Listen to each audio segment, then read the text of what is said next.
नमस्कार, स्वामी प्रसाद किचनमध्ये आपलं मनःपूर्वक स्वागत आहे. आज आपण एकदम चमचमीत आणि झणझणीत दाल फ्राय कशी बनवायची ते आपण या रेसिपीमध्ये बघणार आहोत. हॉटेलमध्ये किंवा ढाब्यावर गेलो की जास्त फर्माईश असते ते दाल तडका किंवा दाल फ्रायची.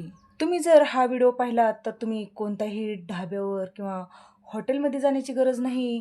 घरच्या घरी घरच्या साहित्यामध्ये ढाबा स्टाईल किंवा हॉटेल स्टाईल आपण इथे एकदम चमचमीत डाळ फ्राय करून खा, एकदम चवीला भारी लागतो. तर घरच्या घरी तुम्ही अशा पद्धतीने एकदा तरी डाळ फ्राय करून बघा.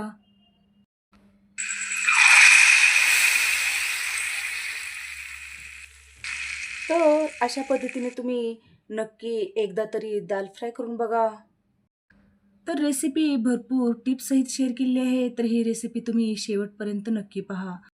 जर तुम्हाला माझ्या रेसिपी जर बघायला आवडत असतील, तर स्वामी प्रसाद किचन या चॅनलला तुम्ही एक लाईक, शेअर आणि सबस्क्राईब करा आणि बाजूचं बेल आयकॉन नक्की क्लिक करा.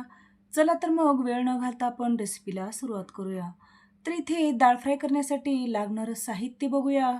तर सगळ्यात पहिल्यांदा इथे मी 2 मोठे वाटे मी इथे तूर डाळ घेतलेली आहे आणि 1 वाटी इथे मसूर डाळ घेतलेली आहे. जर तुम्हाला या ठिकाणी मसूर डाळ जर घालायचं नसेल, तर तुम्ही या ठिकाणी नुसते तुरीची डाळ वापरलात तरी पण चालेल.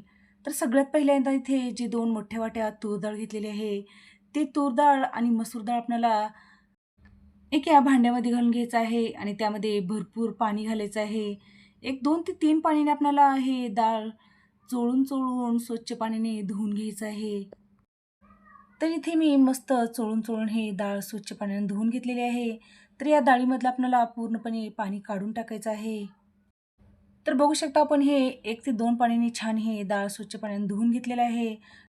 तर हे धुवून घेतलेली डाळ आपण एका कुकरमध्ये घालून घेणार आहोत. तर या ठिकाणी आपल्याला डाळ शिजण्यासाठी यामध्ये पाणी घालून घ्यायचं आहे. तर डाळ शिजेल इतपत आपल्याला यामध्ये पाणी घालून घ्यायचं आहे. तर इथे मी 3 वाट्या डाळ घेतली होती. तर इथे एक 4 ते 5 वाट्या पाणी घालून घेतलेलं आहे.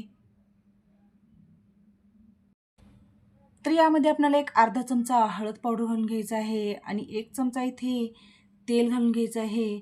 हळद आणि तेल घातल्यामुळे आपली डाळ पटकन शिजण्यास मदत होते किंवा लवकर शिजण्यास मदत होते, म्हणून अशा पद्धतीने आपल्याला डाळ शिजवत असताना यामध्ये आपल्याला हळद आणि तेल घालून घ्यायचं आहे. तर छान हळद आणि तेल घालून आपण छान मिक्स करून घेतलेलं आहे. तर या कुकरचं झाकण लावून आपण हे कुकर गॅसवरती ठेवायचं आहे आणि फुल गॅस करून आपल्याला एक 2 ते 3 शिट्ट्या आपल्याला या कुकरच्या करायच्या आहेत. तर तुमच्या कुकरला जेवढ्या शिट्ट्या लागतात तेवढ्या शिट्ट्या डाळ शिजण्यासाठी तुम्ही देऊ शकता. तर या कुकरच्या 2 ते 3 शिट्ट्या दिलेल्या आहेत. तर थोडासा कुकर गार झाल्यानंतर आपल्याला यावरचं झाकण काढून बघायचं आहे. तर बघू शकता मस्त आपली एकदम मऊसूत लोण्यासारखी आपली इथे हे डाळ शिजली गेलेली आहे. तर या डाळीला आपण एखाद्या पळीने किंवा रवीने हे डाळ आपल्याला घडसून घ्यायचं आहे. तर बघू शकता एकदम मऊसूत लोण्यासारखी आपली इथे छान डाळ शिजली गेली आहे आणि एकदम एकसंग आपली हे डाळ झालेली आहे. जर तुमची डाळ अशा पद्धतीने एकसंग आणि मस्त शिजली गेली, की तुमच्या डाळ फ्रायला एकदम भारी चव येते. म्हणून आपल्याला डाळ शिजवून घेत असताना अशा पद्धतीने आपल्याला हे डाळ शिजवून घ्यायचं आहे. तर या शिजवून घेतलेल्या डाळीमध्ये आपल्याला गरम करून घेतलेलं पाणी घालून घ्यायचं आहे. पाणी घालून आपल्याला या डाळीमध्ये छान मिक्स करून घ्यायचं आहे किंवा छान एकजीव करून घ्यायचं आहे. तर इथे आपली मस्त डाळ फ्रायसाठी डाळ बनून तयार झाली आहे. तर लगेच आपण डाळ फ्रायला फोडणी देणार आहोत. तर इकडे गॅसवर एक कढई ठेवलेली आहे. तर कढईमध्ये आपल्याला एक 2 ते 3 चमचे तेल घालून घ्यायचं आहे. तर तेलाच्या ऐवजी तुम्ही या ठिकाणी तुपाचा वापर करून घेतलात तरी पण चालेल. तेल आपल्याला छान कडकडीत गरम करून घ्यायचं आहे आणि त्यामध्ये आपल्याला 1 चमचा मोहरी टाकून घ्यायचं आहे. मोहरी छान फुलवून द्यायचं आहे. नंतर त्यामध्ये आपल्याला 1 चमचा जिरं घालून घ्यायचं आहे. जिरं छान तडतडलं की आपल्याला त्यामध्ये 3 ते 4 हिरव्या मिरच्या उभ्या स्लाइसमध्ये आपल्याला या तेलामध्ये कट करून घालायच्या आहेत. एक 10 ते 12 लसणीच्या पाकळ्या आम्ही इथे चिरून घेतलेल्या आहेत आणि ते चिरून घेतलेल्या लसणीच्या पाकळ्या आपल्याला यामध्ये घालून घ्यायच्या आहेत. नंतर यामध्ये चिरून घेतलेला इथे एक 2 चमचे आलं घालून घेतलेलं आहे. फक्त आपल्याला या ठिकाणी आलं आणि लसूण ताजंच घालायचं आहे. तर यामध्ये कोणतीही रेडीमेड आलं लसणाची आपल्याला यामध्ये पेस्ट न घालता ताजं आलं लसूण घातल्यामुळे आपल्या दाल फ्रायला चव अगदी छान येते, म्हणून आपल्याला यामध्ये ताजंच आलं लसूण घालून घ्यायचं आहे. तर हे लसूण आणि आलं आपल्याला बदामी कलर येईपर्यंत छान परतवून घ्यायचं आहे. आलं लसूण घातल्यानंतर आपल्याला मंद गॅसवर आपल्याला हे आलं लसूण छान परतवून घ्यायचं आहे. नंतर त्यामध्ये कढीपत्त्याचे पानं घालून घ्यायचं आहेत. नंतर यामध्ये बारीक चिरून घेतलेला एक मोठी वाटी आपण इथे कांदा घालून घेतलेला आहे आणि कांदा पण आपल्याला हलकंसं बदामी कलर येईपर्यंत आपल्याला या तेलामध्ये परतवून घ्यायचं आहे. अगदीच या कांद्याला करपू द्यायचं नाही. थोडंसं गोल्डन कलर येईपर्यंत किंवा बदामी कलर येईपर्यंतच आपल्याला हा कांदा परतवून घ्यायचा आहे. तर इथे आपला हा कांदा छान परतला गेलेला आहे. तर या स्टेजला आपल्याला इथे 2 मोठे टोमॅटो बारीक चिरून आपल्याला या तेलामध्ये घालून घ्यायचं आहे. तर इथे तुम्ही हे टोमॅटो खिसणीने खिसून किंवा एखाद्या वेळेस मिक्सरला बारीक प्युरी करून घातलात तरी पण चालेल, नाहीतर अशा पद्धतीने चिरून घातलात तरी पण चालेल. तर हा टोमॅटो आपल्याला मऊ होईपर्यंत छान परतवून घ्यायचा आहे. तर बघू शकता एक 2 ते 3 मिनिटांमध्ये आपला मस्त हा टोमॅटो यामधला छान मऊ झालेला आहे. तर या स्टेजला आपल्याला इथे सुके मसाले घालून घ्यायचे आहेत. तर इथे मी 2 चमचे धना पावडर घालून घेतलेला आहे. नंतर यामध्ये आपल्याला आपण जे घरगुती कांदा मसाला आहे, ते कांदा मसाला आपल्याला यामध्ये 1 चमचा घालून घ्यायचा आहे. एक 2 चमचे इथे लाल मिरची पावडर घालून घ्यायचा आहे. नंतर यामध्ये 1 चमचा गरम मसाला घालून घेतलेला आहे आणि आपल्याला हे सगळे मसाले या तेलामध्ये 1 मिनिटभरासाठी आपल्याला परतवून घ्यायचं आहे. तर हे मसाले परतत असताना आपल्याला या ठिकाणी जर थोडेसे कोरडे वाटले तर या ठिकाणी आपल्याला पाणी घालून घ्यायचं आहे. तर इथे मी 1-4 चमचे इथे पाणी घालून घेतलेलं आहे. पाणी घालून आपल्याला हे मसाले छान परतवून घ्यायचे आहेत. अजिबात हे मसाले आपल्याला करपू द्यायचे नाही. जर या ठिकाणी मसाले कोरडी वाटलं की आपल्याला या ठिकाणी थोडंसं पाणी घालून घ्यायचं आहे आणि आपल्याला हे मसाले छान एकजीव करून घ्यायचे आहेत. तर बघू शकता 1-2 मिनिटामध्ये आपली या मसाल्याला छान तेल सुटलं गेलेलं आहे आणि सगळे मसाले आपले छान एकजीव झालेले आहेत. तर या स्टेजला आपल्याला इथे बारीक चिरून घेतलेली थोडीशी कोथिंबीर घालून घ्यायचं आहे.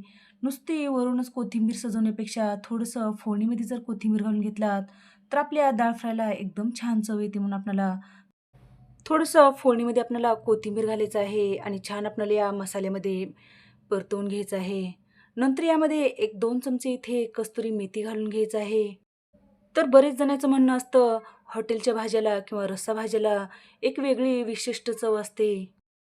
कस्तुरी मेथी किंवा किचन किंग मसाले यामध्ये वापरले जातात, म्हणून आपल्याला हॉटेल स्टाईल किंवा ढाबा स्टाईल यामध्ये चव येते. तर मध्यम आचेवर आपण इथे मस्त हे मसाले छान परतवून घेतल्यानंतर यामध्ये आपण जे शिजवून घेतलेली आणि घरचून घेतलेली आपण डाळ आहे, ती डाळ आपल्याला यामध्ये घालून घ्यायचं आहे. डाळ घालून आपल्याला या मसाल्यामध्ये छान एकजीव होईपर्यंत आणि हे मसाले आपल्या या डाळीमध्ये छान मिक्स होईपर्यंत आपल्याला पळीनं अशा पद्धतीने ढवळून घ्यायचं आहे किंवा मिक्स करून घ्यायचं आहे. तर हे डाळ थोडीशी घट्ट वाटत आहे म्हणून या ठिकाणी जे आपण कुकरमध्ये डाळ शिजवून घेतलं होतं त्यामध्ये पाणी घालून घ्यायचं आहे आणि ते पाणी आपल्याला या डाळीमध्ये घालून घ्यायचं आहे. नंतर यामध्ये आपल्याला चवीनुसार मीठ घालून घ्यायचं आहे. जर तुम्हाला आवडत असेल तर या ठिकाणी गुळाचा खडा किंवा थोडीशी साखर घालून घ्यायचं आहे. तर मीठ घालून आपल्याला या डाळीमध्ये छान मिक्स करून घ्यायचं आहे. नंतर आपल्याला सगळ्यात शेवटी इथे बारीक चिरून घेतलेली हिरवीगार कोथिंबीर घालून घेतलेली आहे. कोथिंबीर घालून आपल्याला या डाळीमध्ये छान मिक्स करून घ्यायचं आहे. तर बघू शकता आपल्या डाळ फ्रायला रंग किती सुंदर आलेला आहे. आता या डाळीला आपल्याला खदखदून एक 4 ते 5 मिनिट आपल्याला हे डाळ फुल गॅसवर आपल्याला शिजवून घ्यायचं आहे. तर बघू शकता आपल्या या डाळीला छान खळखळून उकळी आलेली आहे. तर याचा सुगंध पूर्ण घरभर पसरलेला आहे. तर एक 2 ते 3 मिनिट आपल्याला या डाळीला छान आणखीन थोडं खळखळून किंवा खदखदून शिजवून घ्यायचं आहे. तर हे डाळ जेवढी छान उकळी येईल तेवढ्या आपल्या डाळ फ्रायला चव अगदी छान येते. तर इथे आपली मस्त एकदम चमचमीत आणि झणझणीत आपली इथे डाळ फ्राय बनवून तयार झालेली आहे. तर या स्टेजला आपल्याला इथे गॅस बंद करून घ्यायचा आहे. तर हे सुरुवातीला गरम असताना हे डाळ फ्राय थोडीशी पातळ वाटत आहे. पण थोडं थंड झाल्यानंतर या डाळ फ्रायला छान घट्टसरपणा येतो किंवा दाटसरपणा येतो. तर हे गरमागरम झणझणीत आपण हे डाळ फ्राय एका डिशमध्ये सर्व्ह करूया. तर इथे आपला झाला डाळ फ्राय. तर याला आपण एक वेगळी विशिष्ट चव देणार आहोत किंवा आपण यावरती एक तडका देणार आहोत. याला तडका दिला की आपलं एकदम हॉटेल स्टाईल किंवा ढाबा स्टाईल आपल्या इथे डाळ तडका किंवा डाळ फ्राय बनवून तयार होतो.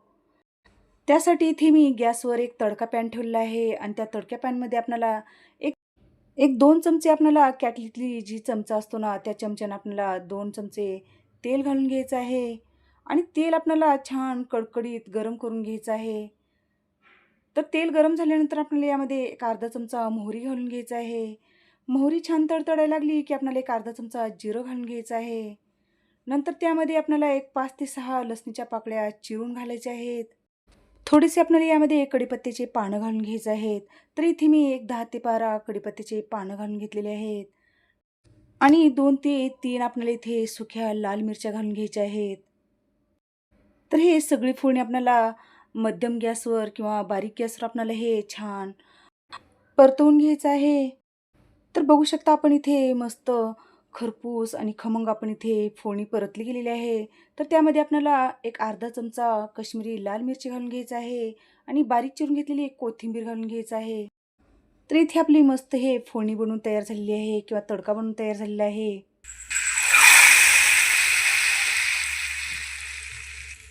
तर हे गरम-गरम फोडणी आपण इथे गरम-गरम डाळ फ्रायवर घालून घेतलेली आहे.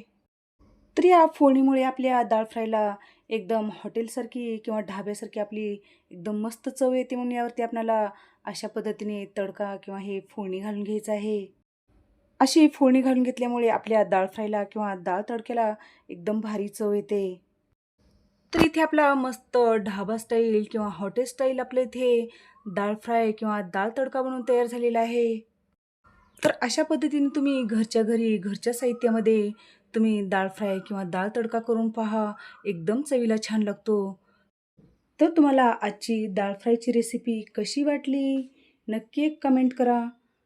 आणि तुम्हाला माझ्या रेसिपी जर बघायला आवडत असतील, तर स्वामी प्रसाद किचन या चॅनलला तुम्ही एक लाईक, शेअर आणि सबस्क्राईब करा आणि बाजूची बेल घंटा नक्की क्लिक करा. चला तर मग भेटू अशाच नवीन रेसिपीसोबत.